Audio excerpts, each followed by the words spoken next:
Hello बच्चों, कैसे हैं आप सब। आशा करती हूँ कि आप स्वस्थ होंगे, मस्त होंगे और अपनी पढ़ाई में व्यस्त होंगे।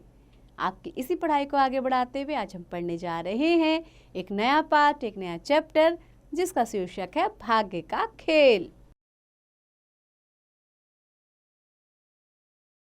तो बच्चों, एक बहुत ही सुंदर सी प्यारी सी कहानी है जिसमें भाग्य के खेल को दिखाया गया है।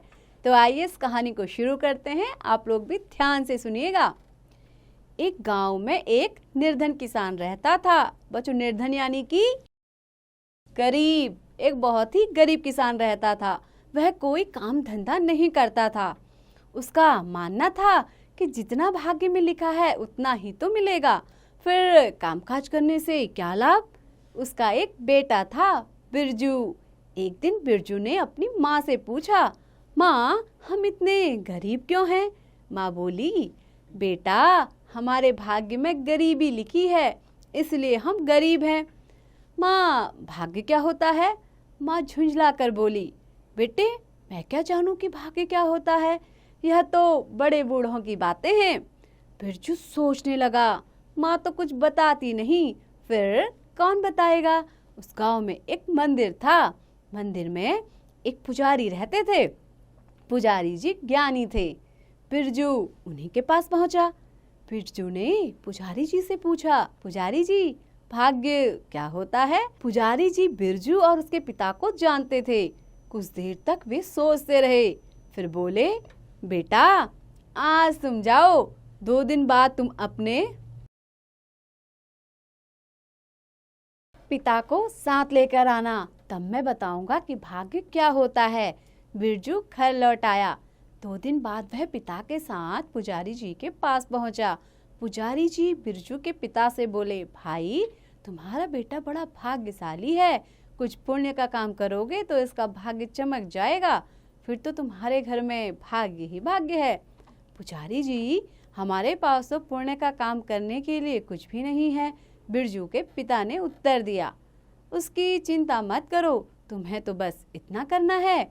पुजारी जी समझाते हुए बोले, तुम बाप बेटे मिलकर हफ्ते भर में एक कुआं खोद डालो।